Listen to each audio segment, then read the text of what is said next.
Frères et sœurs, bonjour. Nous poursuivons notre parcours sur le cœur de Jésus dans la tradition. Nous avons pris le temps, toujours trop brièvement, je suis désolé, l'objectif est de vous donner des pistes et puis petit à petit peut-être d'emplir notre cœur et de se dire « Oh là là, mais il y a encore tellement à découvrir ». Eh bien, nous avons commencé à contempler le Christ sur la croix, le transpercé. Nous avons vu comment ce texte du transpercé contient le mystère du cœur de Jésus dans l'Écriture. Ça, c'était le parcours de l'année dernière. Mais aussi, à travers les autres références qu'il encadre, comprend tout le mystère de l'incarnation, de la mort, de la résurrection, du don de l'Esprit. Tout se retrouve concentré dans ce mystère du cœur de Jésus et qui fait dire à nos chers papes que dans le cœur de Jésus, nous avons le centre de toute la dévotion chrétienne. Nous avons regardé après, avec trois figures d'apôtres, surtout Jean, Thomas et Paul, mais aussi Marie-Madeleine et Pierre, eh bien, comment les apôtres se sont laissés saisir par le cœur de Jésus et comment ils en ont été les messagers et ce qu'ils nous révèlent déjà de l'amour du cœur de Jésus dans leurs écrits.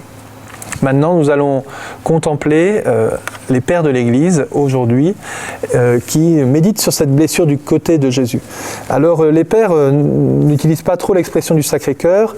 Pour l'instant, il y a aussi toute une dimension intellectuelle chez les pères, en fait, de comprendre les mystères et nous en faire comprendre le sens. Alors déjà, dans les précédentes vidéos, je vous donnais quelques références des pères parce que ce n'est pas un épisode de 5 minutes que nous allons plonger dans tout l'univers des pères.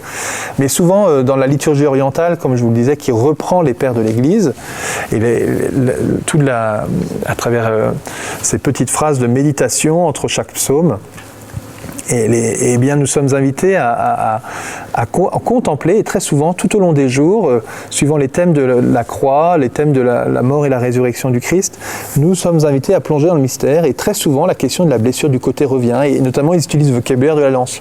Pourquoi ils rendent grâce à Dieu pour cette lance, de la manière qu'ils rendent grâce pour ses clous et sur ces d'autres instruments de sa passion, pour méditer un peu plus notre Sauveur. Voilà, ils passent par cette contemplation-là. D'une certaine manière, avec la tradition orientale, eh bien, nous rentrons aussi dans le mystère de ce qu'on appelle en théologie l'ex orandi, l'ex credendi. Ce que nous croyons, eh bien, nous le prions. Voilà, nous rentrons dans la prière de ce que nous croyons. Donc la liturgie va nous aider à rentrer dans cette contemplation du crucifié et du transpercé. Je voudrais vous donner une référence de saint André de Crète qui contemple le côté transpercé. Quand Moïse, ton serviteur, frappa le rocher de son bâton, il préfigura ton côté vivifiant où nous puisons, ô Sauveur, la nourriture de la vie. Vous voyez, donc ça c'est un peu un archétype de ce qui se passe avec les pères. Les pères vont voir le côté transpercé, vont se dire, tiens, qu'est-ce qui dans l'écriture peut m'aider à comprendre ce mystère des pères? Et là, pour saint André de Crète, eh bien, il va voir Moïse qui frappe le rocher. Voilà, Jésus, tu es notre rocher, tu es mon roc, ma force, ma forteresse. Eh bien, en frappant le rocher, je me rappelle Jésus qui a été transpercé. Eh bien, de la même manière que dans le désert, eh bien, en frappant le rocher, nous avons reçu les sources d'eau vive. Eh bien, en transperçant le côté de Jésus, notre rocher à nous, eh bien, il y a une nouvelle fontaine qui jaillit. Et c'est la fontaine des sacrements, c'est la nourriture de la vie qui nous est donnée en abondance et qui va dépasser tout ce que nous espérions. Nous pouvons prendre un autre texte de saint Augustin qui dit, il va utiliser une autre référence biblique et il va utiliser l'expérience de l'arche de Noé. La porte que l'arche reçut sur le côté, c'est assurément la blessure qu'ouvrit la lance dans le côté du crucifié. Par là, en vérité, entre ceux qui viennent à lui, car de là découlèrent les sacrements par lesquels les croyants sont initiés. Donc il médite sur Noé, il médite sur l'arche de Noé, il dit mais en fait il y avait une porte sur le côté de l'arche. Et donc la porte de l'arche de côté, c'est quoi? Pourquoi est-ce qu'on nous parle de ça? Eh bien cette porte, c'est assurément, dit-il, la vraie porte de l'arche de Noé. Et l'arche de Noé, c'est le cœur de Jésus, et la vraie porte, c'est le côté de Jésus. Et par le côté de Jésus, nous rentrons dans l'arche de Noé. Et nous pouvons traverser toutes les tempêtes, et nous pouvons sortir vivants de cette épreuve du déluge. C'est un texte de saint Augustin dans la Cité de Dieu, livre 15, 26-1. Voilà, donc vous voyez, ces pères de l'Église vont reparcourir toute l'Écriture et dans l'analogie, on commence à se dire, tiens, tel épisode, ça peut nous faire penser finalement au mystère du cœur de Jésus. D'une certaine manière, c'est ce que le Père Cars a fait un peu l'année dernière en disant, tiens, je viens rechercher dans le thème de l'eau, le thème du feu, le thème du sang qui jaillit du cœur de Jésus. Eh bien, je viens aller repuiser dans l'Écriture et l'Écriture va rééclairer profondément le mystère de la croix. C'est tout le travail des pères, qui est vraiment un travail aussi de l'intelligence de la foi qui puise dans l'Écriture.